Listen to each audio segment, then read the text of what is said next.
Hoy vamos a hablar referente a nuestra conducta. ¿Cómo debemos conducirnos? Ya aprendimos, ¿cierto?, cómo debemos pararnos, cuáles son las bases de nuestro fundamento. Y ahora, ¿cómo debe ser nuestra conducta en nuestro caminar? Y aquí tiene que ver, ¿cierto?, con lo que aquí en el título que sale la vida que agrada a Dios. ¿Ya? Nuestro texto base va a estar en 1 Tesalonicenses capítulo 4, versículos 1 y 2. Por lo demás, hermanos, os rogamos y exhortamos en el Señor Jesús que la manera que aprendisteis, ¿cierto?, de nosotros, como os conviene conduciros y agradar a Dios, así abundéis más y más.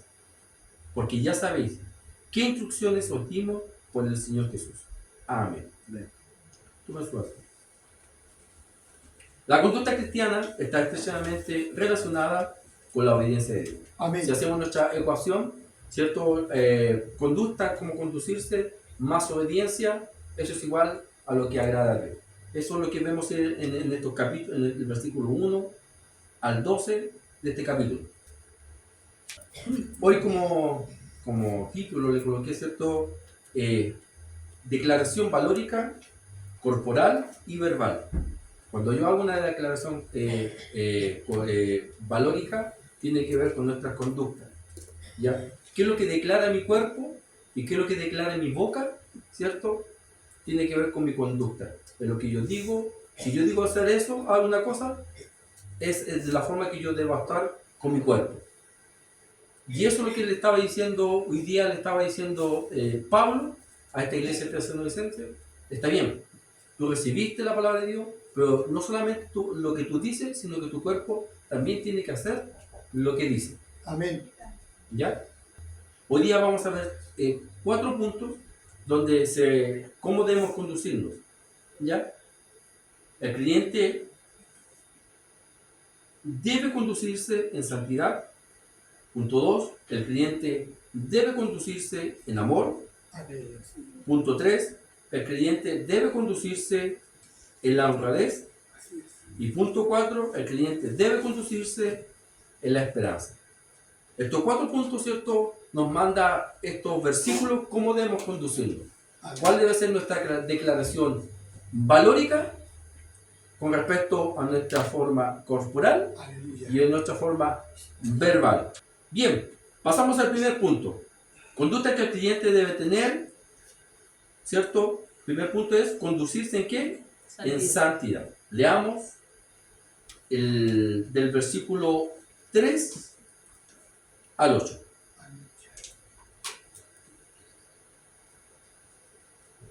Del versículo 3 al 8. De este mismo capítulo 4. Versículo 3. Pues la voluntad de Dios es vuestra santificación, que os apartéis de fornicación, que cada uno de vosotros sepa tener su propia esposa en santidad y honor, no en pasión de concupiscencia, como los gentiles que no conocen a Dios. Que ninguno agravie ni engañe en nada a su hermano, porque el Señor es vengador de todo esto, como ya hemos dicho y testificado. Pues no nos ha llamado Dios a inmundicia, sino a santificación. Así que el que desecha esto, no desecha a hombre, sino a Dios, que también nos dio su Espíritu Santo. Lo que podemos analizar estos primeros versículos, Pablo, mediante la Escritura, nos está instruyendo, ¿cierto?, cómo debo conducirme en santidad en relación con el matrimonio. Cuando, ¿cierto?, somos deshonestos con nuestra esposa o con nuestro esposo, estamos violando este contrato, lo estamos violando contra Dios, contra mi esposo, contra mí mismo, ¿cierto?, y contra los hermanos. Por eso que era importante, Pablo, tomar este tema. Bien, tú estás creciendo, creíste. Bien, te estás nutriendo, estás caminando, pero había un problema de sexualidad. Así como la había en Corintio, ¿cierto? Y la había en toda esta zona que existía, que prácticamente llevaba la inmoralidad a la iglesia. Y esto yo quiero que ustedes lo comprendan decía Pablo, le decía a la iglesia de Tesalónica, y nos dice a nosotros, de que la inmoralidad Dios la aborrece. No podemos vivir una vida de santa diciendo que somos santos, que somos apartados, siendo que nuestros hechos o nuestra expresión corporal está diciendo todo lo contrario. El consejo, ¿cierto? En la escritura, ¿cierto? Que en el versículo 4 que acabamos de leer dice, debemos los maridos tener la esposa en santidad y honor. ¿Por qué en este aspecto, sobre todo en la parte de sexualidad, se refiere más a los hombres que a las mujeres? Porque debemos contextualizar en ese tiempo, ¿cierto? Que la mujer era más sometida, no era tan liberal como hoy día. El hombre en ese tiempo era bastante liberal, ¿ya? Ellos, ¿cierto? Tenían acciones sexuales que no tienen que ver con no tienen relación con lo que están predicando. La santidad no tiene que ver solamente con orar, la santidad no tiene que ver con estar en la iglesia y que yo tengo una aureola o tengo prácticamente alas que me hacen ver como santo. No, la santidad tiene que ver con lo que yo digo y con lo que yo hago. Cómo yo me cómo yo me comporto con mis compañeros, cómo yo me comporto, ¿cierto?, con mi esposa, con mis hijos, en el trabajo, en santidad. Y particularmente tiene que ver, acá en este contexto, con las relaciones sexuales, ya que son permitidas delante de Dios, ¿cierto?, en el matrimonio. Amén. Que en realidad, científicamente, el hombre, ¿cierto?, ve la parte más sexual de una mujer y la mujer ve la parte sentimental del hombre. Entonces el hombre es más sexuado que la mujer. Entonces nos está instruyendo nosotros como hombres que debemos, ¿cierto?, comportarnos, ¿cierto?, en santidad y darle honor a nuestra esposa. Que si nosotros miramos a otras mujeres, ¿cierto?, con un pensamiento malicioso o un pensamiento con concupiscencia, estamos deshonrando a nuestras esposas. Estamos deshonrando no solamente a nuestra esposa, sino que estamos deshonrando a nuestros hijos, a nuestro hogar. Ese es el primer punto. El segundo punto que vamos a ver, ¿no?, ¿cierto? La conducta del creyente debe tener, ¿cierto?, y debe conducirse en el amor. Sigamos con el versículo 9 y 10. Versículo 9 y 10. Pero acerca del amor, ¿qué dice aquí? Fraternal, ¿cierto? Porque hay varios tipos de amores. Pero el tipo de amor que el contexto que tiene que ver acá, tiene que ver con el amor fraternal. No tenéis necesidad de que os escriba, porque vosotros mismos habéis aprendido de Dios que os améis unos a otros. Y también lo hacéis así como todos los hermanos que están por Macedonia. Pero os rogamos, hermanos, que abundéis en ello más y más. O sea, Pablo está diciendo, bien, tu declaración verbal y tu declaración corporal está de acuerdo con esto. O sea, eres amoroso, actúas con amor, en este amor fraternal que tiene que ver con la familia, fraterno. ¿Ya? Entonces Pablo está diciendo, está bien, yo no te enseñé eso. ¿Y quién lo enseñó a él? El Espíritu Santo. Vemos Romanos capítulo 5, versículo 5. Romanos capítulo 5, versículo 5. Y la esperanza no avergüenza, porque el amor de Dios ha sido derramado en nuestros corazones por el Espíritu Santo que nos fue dado. El que imparte amor. Dios nos manda a amar. Claramente, nosotros no tenemos la capacidad de poder amar como Dios nos ama a nosotros. Porque su amor no lo podemos siquiera dimensionar en nuestros corazones como Él muestra nuestro amor. ¿Ya? Pero sí, el Espíritu Santo a nosotros nos manda como enseñar, como amarnos los unos para con el otro. Amén. De que cuando hay problemas, cuando hay dificultad, ¿cierto?, nos preocupamos y nos aferramos, ¿cierto?, y nos protegemos en conjunto. Cuando alguien está con problemas, nos preocupamos, ¿cómo está el hermano? Estamos, ¿cierto?, en nuestra casa, estamos diciendo, a veces hay problema económico, ¿estará comiendo nuestro hermano? ¿Tendrá pancito en su casa? Es porque el Espíritu Santo, nosotros cuando aceptamos a Él como nuestro único y suficiente Salvador, Él nos da, nos imparte ese amor a nuestra vida. Amén. Y nos hace ver de que el Evangelio es el Evangelio de la piedad, es el Evangelio de la misericordia, es el Evangelio, ¿cierto?, de la gracia, y es el Evangelio, ¿cierto?, del amor fraternal. Jesucristo les dijo a sus discípulos que ellos no iban a ser conocidos por cuántos milagros hacían, o por cuánto ellos iban, ¿cierto?, iban a sanar enfermos, o por el poder que ellos tenían. No, ellos iban a ser conocidos por el amor. Hay una carta que traté de buscar por internet y que no me acuerdo quién la escribió y que describió, ¿cierto?, a los cristianos en la primera iglesia, los años 100 después de Cristo, 112, 115 por ahí. Y donde él habla, ¿cierto?, sobre las actitudes, cómo se comportaban los cristianos. Y esta persona le decía al rey, decía que el rey que sentía esa curiosidad, cómo eran los cristianos. Y esta persona empezó a decirle, ellos velan se juntan, oran, comparten todo, si tienen sufrimiento, todos gozan, o sea, todos sufren por ese sufrimiento. Si tienen alegría, todos se gozan mediante esa alegría. Pero el detalle más precioso que ellos tienen, le decía el escritor a este rey, era el amor. El amor que se tenían el uno para con el otro. Esa es la identidad del creyente. Esa es la identidad que nosotros como debemos conducirnos. Porque no sacamos nada de predicar un evangelio, donde un evangelio que muchas veces predicamos, un evangelio donde nosotros nos ponemos en una altura moral sobre el que está afuera.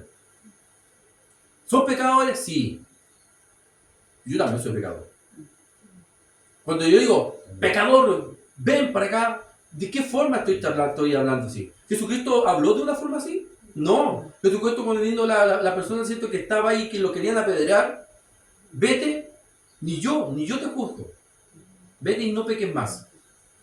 Jesucristo en ninguna forma trató de menospreciar o de pisotear a la persona cual estaba por delante. Este es el evangelio de la misericordia. Es el evangelio de la piedad, el evangelio del amor. Claramente está de que si yo cuando vengo a las plantas de Cristo, vengo tal como estoy. Y que tiene que haber, como hablamos, ¿cierto?, la semana pasada, que tiene que haber, ¿cierto?, un progreso de talla. ¿Se acuerdan? Que Dios nos quiere irreprensible y sin talla. Sin talla tiene que ver, ¿cierto?, con que yo al principio me equivoco con mis acciones que yo estoy en la iglesia, pero cada vez que va pasando el tiempo, ya esos errores ya no los estoy pasando, ya no los vivo. O sea, ya no tengo esos borrones, sino que estoy escribiendo con mayor fluidez. Eso es lo que quiere Dios de nosotros, de que nuestro comportamiento, nuestra conducta corporal o nuestra declaración valórica corporal y verbal, ¿cierto?, cada vez sea mejor y que sea irreprensible. O sea, que nadie a nosotros nos puede decir de lo que estamos diciendo, bueno, ¿por qué me dice esto si tú no lo cumples?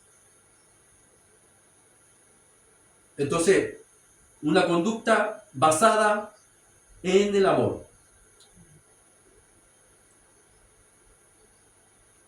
Otro texto con referente, ¿cierto?, que al Espíritu Santo a nosotros nos enseña cómo amar, 1 Pedro 1:22.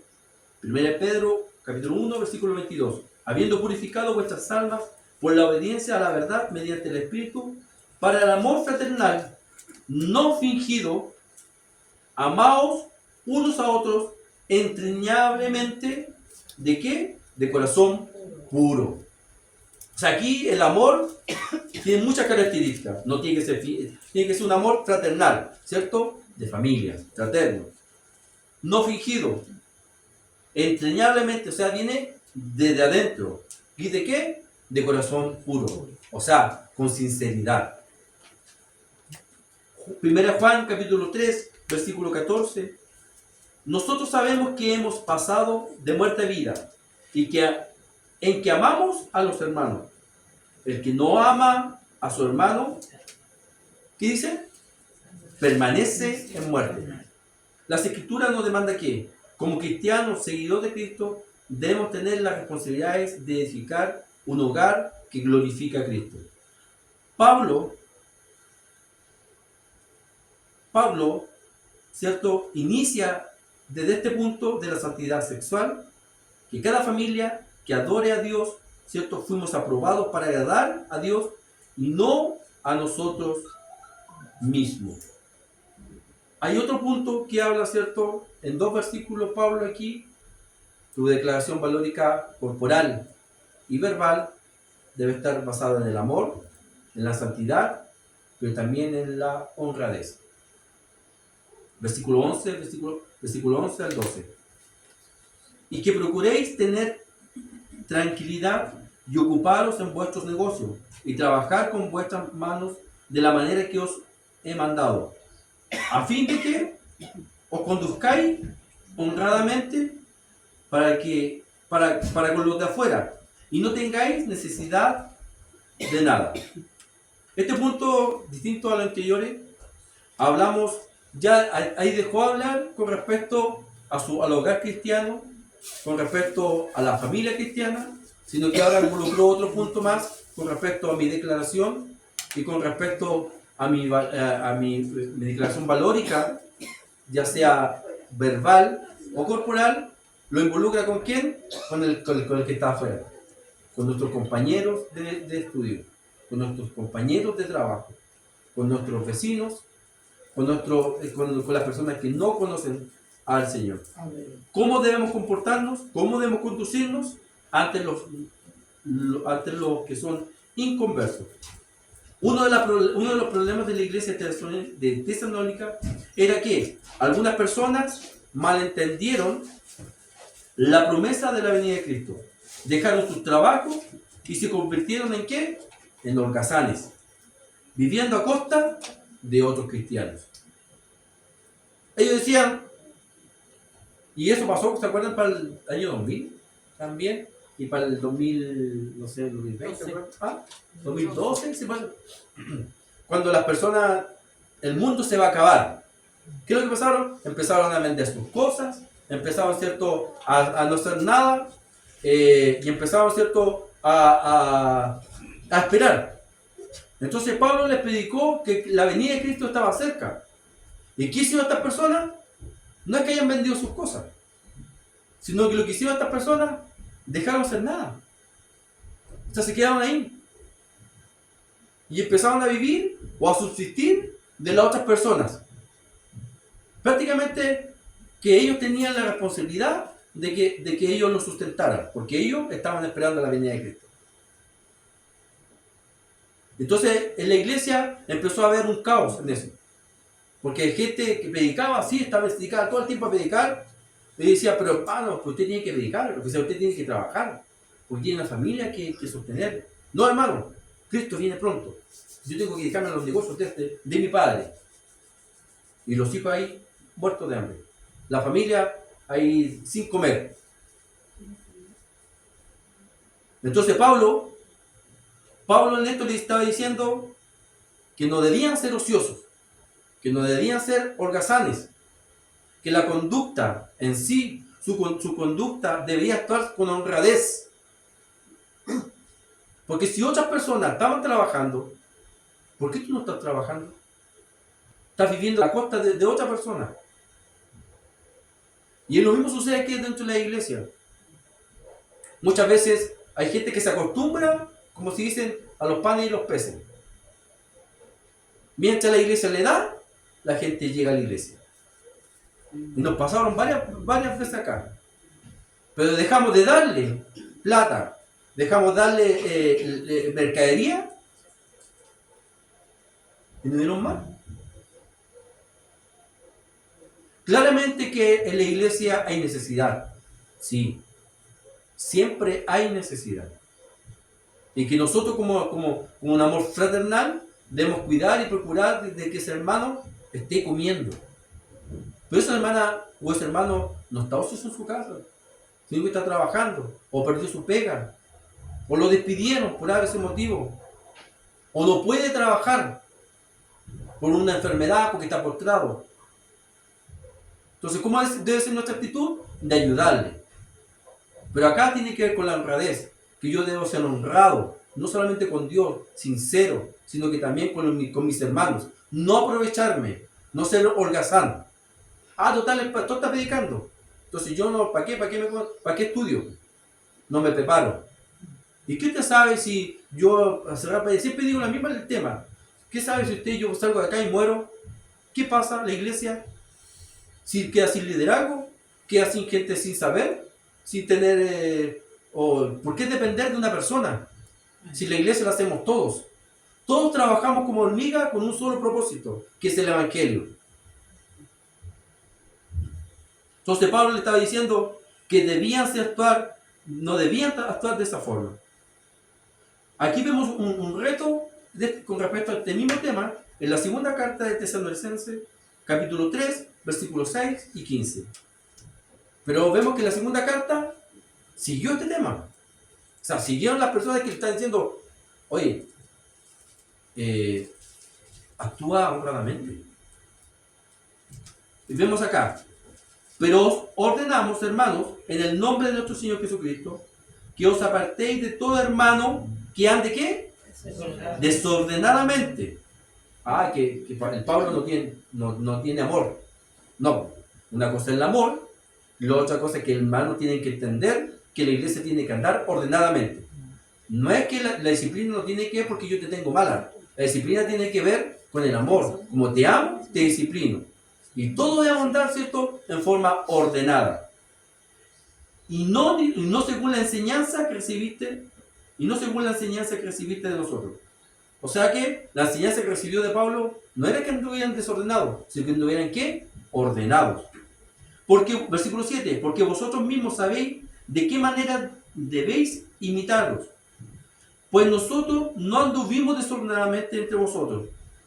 Versículo 8, ni comimos de balde el pan de nadie, sino que trabajamos con ¿qué? Con afán y fatiga día y noche, para no ser ¿qué? Gravoso. Cuando leo aquí me acuerdo del pastor Pablo, él decía, cuando terminaba, para no ser gravoso su explicación, porque las explicaciones eran largas, entonces, para no ser gravoso, pero al final igual era gravoso, pero lo entendíamos igual.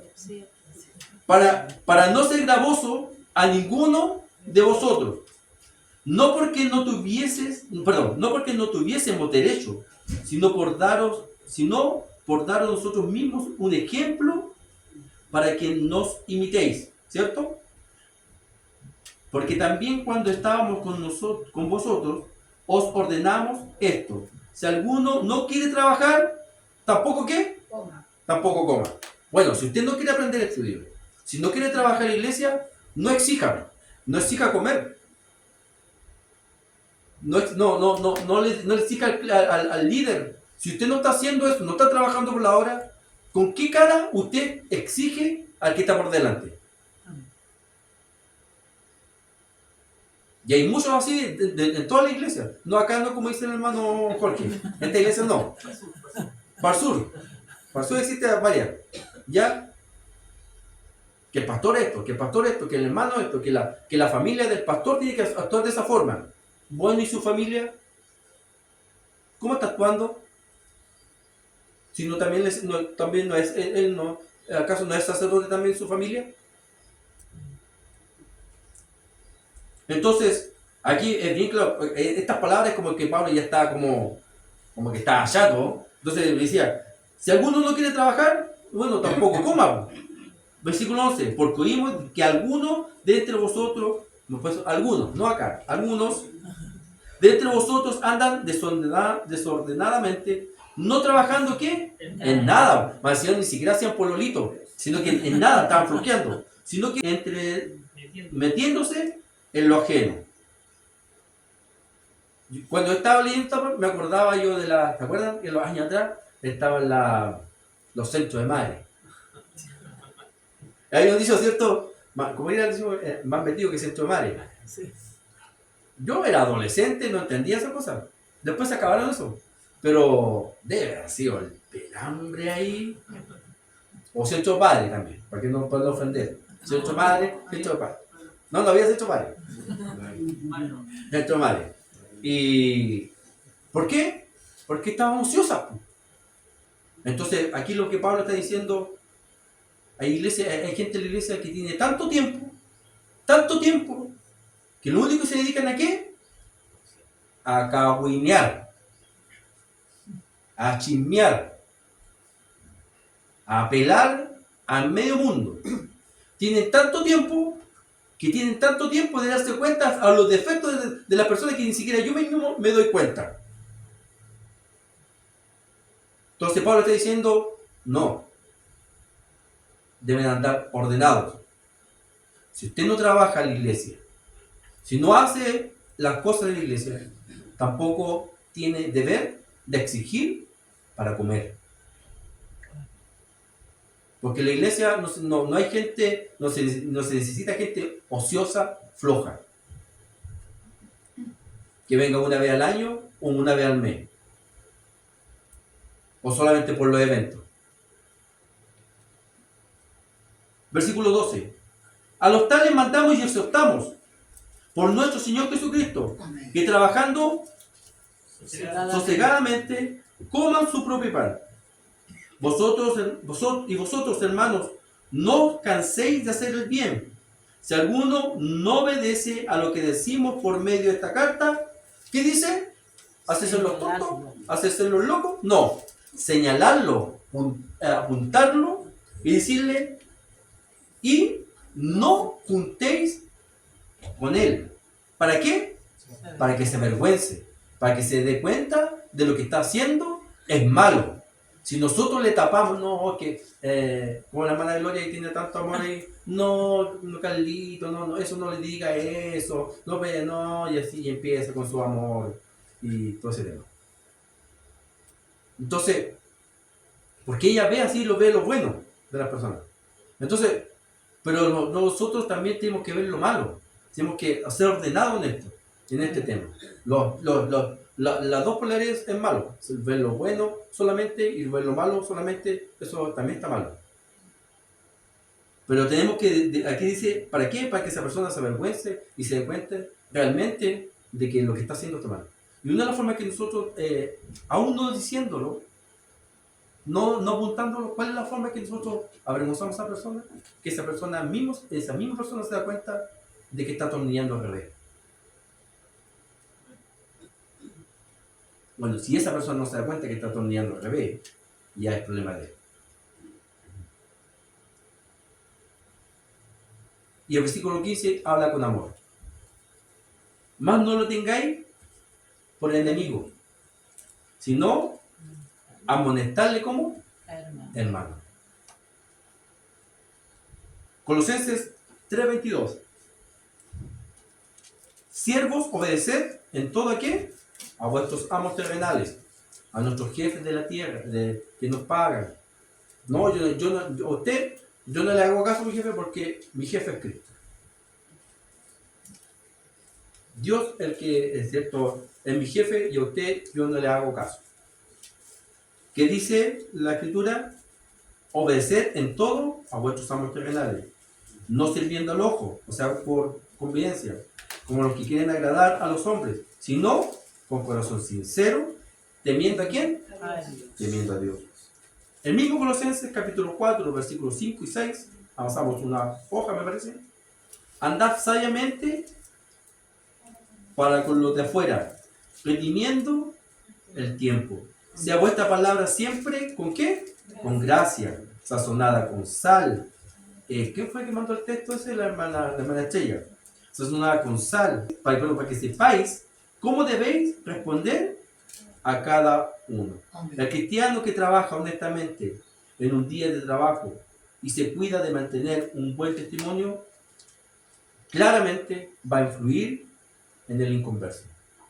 Van a ver que su jefe lo va a catalogar, quizás así la pega mal, así. No eres tan prolijo en tu pega, pero eres honrado, eres sincero, eres una persona creíble. Muchas veces, con nuestro jefe ¿por qué? Bueno, no eres tan prolijo o para lo que nos necesitamos, pero sabemos que tú estás ahí. Sabemos, ¿cierto?, de que vas a esforzarte, hay confianza en el trabajador. Y eso siempre los jefes, a uno lo ve, cada vez que mi jefe me viene a ver para acá y me gestiona y me hace sus calificaciones, todo el tema. Y lo que más le destaca a él a mí, de que en mi personalidad para con ellos, el testimonio.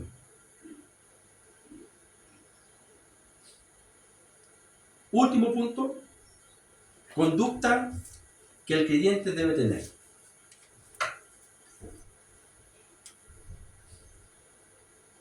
Conducirse en esperanza. Versículo 13 al 17. Tampoco queremos, hermanos, que ignoréis acerca de los que duermen, para que no os entristezcáis con los otros que no tienen esperanza. Porque si creemos que Jesús murió y resucitó, así también traerá con Jesús a los que durmieron en él. Por lo cual os decimos esto en palabra del Señor, que nosotros que vivimos y habremos quedado hasta la venida del Señor, no precederemos a los que durmieron. Porque el Señor mismo, con voz de mando, con voz de arcángel, con voz de trompeta de Dios, descenderá del cielo, y los muertos en Cristo resucitarán primero. Luego nosotros, los que vivimos, los que hayamos quedado, seremos arrebatados juntamente con ellos. ¿Dónde? En las nubes, para recibir al Señor en el aire. Así que estaremos siempre, y así estaremos siempre con el Señor. Por tanto, alentaos los unos a los otros con estas palabras. La tristeza había venido, ¿cierto?, sobre la vida de los creyentes de Tesalónica, y la pregunta era sobre sus parientes y amigos en Cristo, ¿cierto? ¿Qué pasa con ellos cuando Él viniera a buscarlos? ¿Qué pasa con las personas que murieron? Porque recuerden que ellos estaban viviendo tiempos difíciles, los estaban matando por causa del Evangelio. Entonces ellos le estaban preguntando a Pablo, ¿qué pasa con mis hijos, con mi abuelo, con mi padre que murió en el Evangelio? Entonces Pablo le está diciendo, no te preocupes, te vas a juntar con él, vas a volver a verlo. Claramente hay una tristeza, claramente hay una desolación, pero Pablo le está diciendo que en él tenemos consuelo.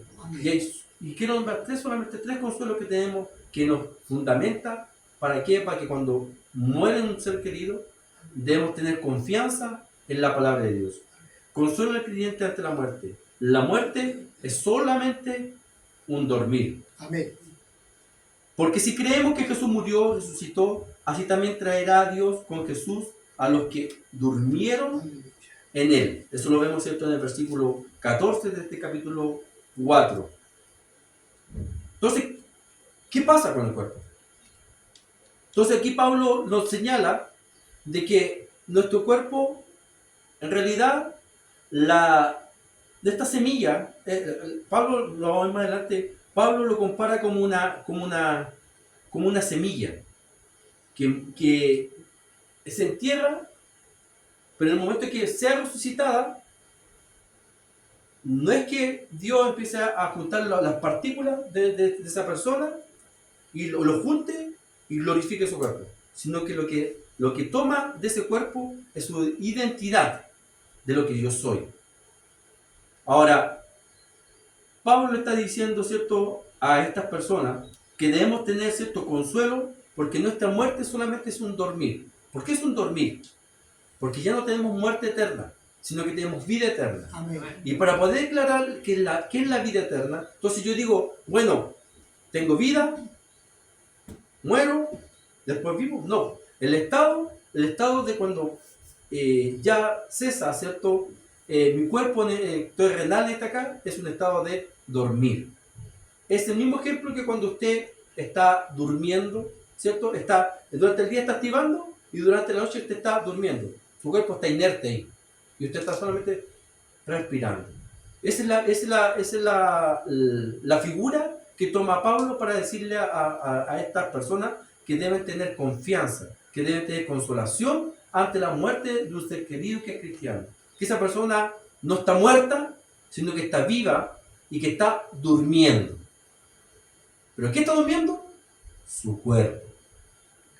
¿Ya? ¿Se entendió eso? Sí. Y lo vemos acá en Filipenses capítulo 1, del 20 al 24. Y aquí vemos Pablo, una dualidad que tiene, ¿cierto? Que dice, Filipenses capítulo 1, del 20 al 24. Tengo plena seguridad, ¿cierto? O sea, está seguro de lo que está hablando. Tengo plena seguridad y la esperanza que jamás seré avergonzado, sino que seguiré actuando con valor por Cristo, como lo he hecho en el antepasado. Y confío en que mi vida dará honor a Cristo. Aquí la palabra vida no lo está diciendo con la forma de vivir, sino que está hablando de forma de su continuidad. Vida, ya sea ya sea vivo o ya sea muerto, tengo vida, tengo una continuidad. Dice, confío en que mi vida dará honor a Cristo. O sea, ya si yo estoy vivo, doy honor a Cristo, y si estoy muerto, también doy honor a Cristo, sea que yo viva o muera. Versículo 21, pues para mí vivir significa vivir en Cristo y morir aún mejor. Pues si vivo, puedo realizar más labor fructífera para Cristo. Así que realmente no sé qué es mejor. Estoy dividido entre estos dos deseos.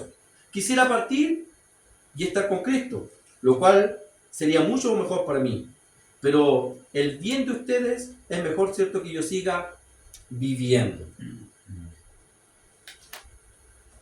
Yo una vez les dije, ¿cierto? Y podemos tomar, siempre hemos tomado el ejemplo de esa persona que estuvo al lado de Jesucristo, que estuvo ese ladrón, que estuvo al lado, le dijo Jesús, hoy día estarás conmigo. Entonces le dice, pero hoy día. Y empezamos a sacar cuenta, pero esto fue 2000 años atrás. No tenemos que sacar cuenta, hermano, porque al final en eso nosotros nos volvemos locos. Lo que hay que entender, y lo he dicho tantas veces, que para Dios no tiene una cronología. Para nosotros nosotros tenemos inicio, presente y futuro. Inicio, ¿cierto? Que es el pasado, presente, lo que estamos viendo hoy, y futuro, ¿cierto? Es lo que ha de venir. Pero Cristo, Dios, su ser divino, no tiene ese estado cronológico. Para Él siempre es presente. Por eso que Jesucristo le dijo, hoy. Pero no quiere decir que ese hoy mismo estará ante la presencia del Señor, sino que dice hoy. Y para hoy es un presente. Por eso cuando Jesucristo le dijo que Él conoció a quién, que conocía a quién, a Abraham. Porque estaba hablando de un presente. Para Dios siempre es presente. No hay inicio ni final. Es eterno. Por eso que Dios ya conoce lo que va a pasar mañana, porque para Él es presente. Es como lo que está viviendo. Entonces, hay consuelo de que nosotros tenemos vida eterna. El momento, ¿cierto?, que nosotros morimos, ya sea 2000 años atrás, o 1000 años atrás, o mañana, estaremos en la presencia del Señor, porque es hoy para Dios. Para nosotros pueden pasar años, pero para Dios es hoy. El alma hoy vuelve a Dios y su cuerpo queda en la tierra. Pero ese mismo tiempo de que vuelve a la tierra, ya está siendo glorificado y ya está siendo exaltado. ¿Por qué? Porque para Dios es hoy, no mañana. Entonces de eso no tenemos que preocuparnos, porque por eso dice el Señor que tenemos vida eterna. Seguimos viviendo, seguimos existiendo. Y que nuestro cuerpo, ¿cierto?, solamente va a ser transformado de un cuerpo terrenal a un cuerpo celestial, el cual va a ser glorificado. No sé si usted cree en eso, y es el consuelo que nosotros tenemos, que cuando nosotros muera un ser querido, vamos a verlo, lo vamos a ver nuevamente, ¿cierto? El consuelo de Cristo es cierto que habrá una reunión celestial. Lo más duro respecto a la muerte y la separación de nuestros seres queridos es cuando Cristo venga y estaremos con Él siempre. Nuestros hijos que han muerto, o nuestros padres que han muerto, o nuestros parientes que sirvieron a Cristo, los reuniremos, ¿cierto? Y estaremos con ellos hasta la eternidad. Y por último, ¿qué pasa con el cuerpo? Entonces aquí Pablo nos señala de que nuestro cuerpo, Pablo lo compara como una semilla que se entierra, pero en el momento que sea resucitada, no es que Dios empiece a juntar las partículas de esa persona y lo junte y glorifique su cuerpo. Hay gente que ha muerto en el mar, hay gente que ha muerto en el desierto, hay gente que ha muerto quemada. No se trata de que su cuerpo va a ser va a recoger, porque lo que es de polvo, polvo es. Vuelve lo terrenal, vuelve a lo terrenal. Pero lo que sí, ¿cierto? Lo que se va a ser resucitado va a ser nuestra identidad y nuestra continuidad con nuestro cuerpo celestial.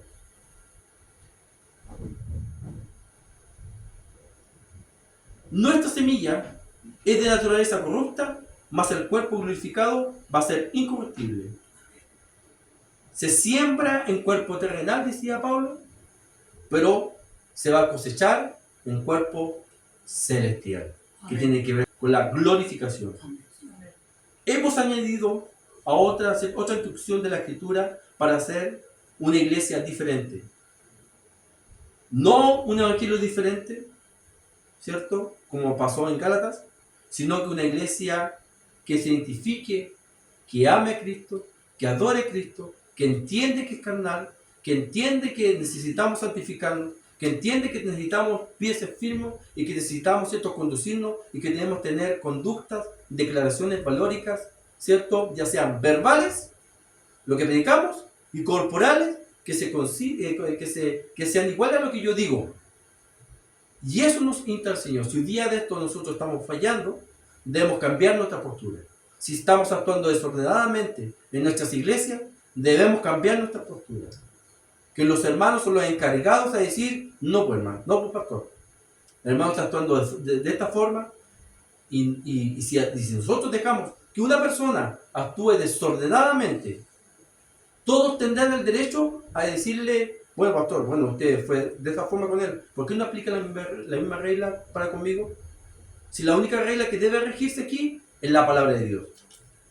A todos nos debe doler, a todos nos debe molestar la palabra de Dios. Termino diciendo de que nuestra mejor aplicación siempre es nuestro testimonio. Nuestras palabras pueden decir mucho, pero al final las palabras muchas veces se las lleva el viento. Y lo que queda realmente es si realmente se condice mi palabra con lo que realmente digo o lo que digo ser, ¿cierto? Que es hijo de Dios. Que Dios te bendiga. Amén. Amén.